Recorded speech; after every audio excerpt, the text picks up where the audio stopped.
नमस्कार R K cooking channel रे आपण समस्त को मोर स्वागत। आज आम देसी स्टाइल केमिति माछ तरकारी करिबा। चलंतु प्रथमे आम भल से माछ को धोईकी आनिकी रखिबा। सेथिरे आम हळदी गुंड, स्वाद अनुसार अल्प लूण, अल्प टिके तेल ऐड करबा।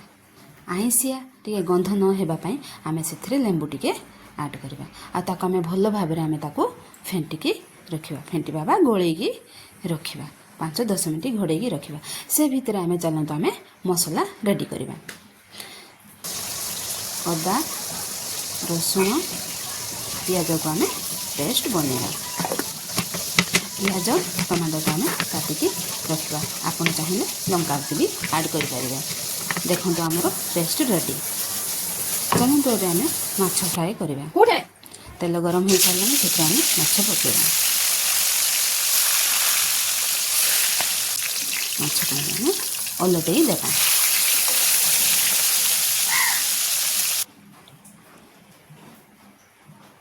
देखंतु हमरो माछ फ्राई हे गला। एबे आमे ताकू अन्य पात्र रे काढिकी रखिबा। हमरो सब माछ फ्राई हे गला। एबे चलंतु आमे सही करे रे आमे एबे मसला कसिबा। अल्प टिके चीनी ऐड करबा कलर पई। देखंतु कलर हे गलानी सेथरे आमे पियाज पकेबा।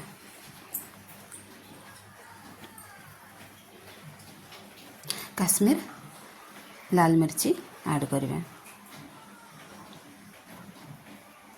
टमाटो को मध्य सेथरे पकेबा। एबे बटा हेथिबा मसला को मध्य सेथरे ऐड करी फेंटिबा। एबे सुखा मसला आमे एबे सब सेथरे ऐड करी आमे फेंटिबा। आ किछि समय आमे ताकू सिझिबा को छाड़िबा। देखंतु हमर मसला कषि हो सारलानी आमे सेथरे स्वाद अनुसार लूण ऐड करबा। पूरा परफेक्ट हमर मसला कषा हो सारे।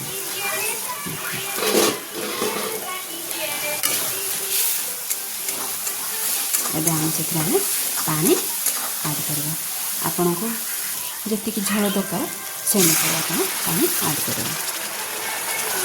ऐड करे किछि समय सिझिबा को छाड़ी। देखंतु हमर सिझी सारलानी पानी पूरा सेथरे आमे एबे माछ पकेबा।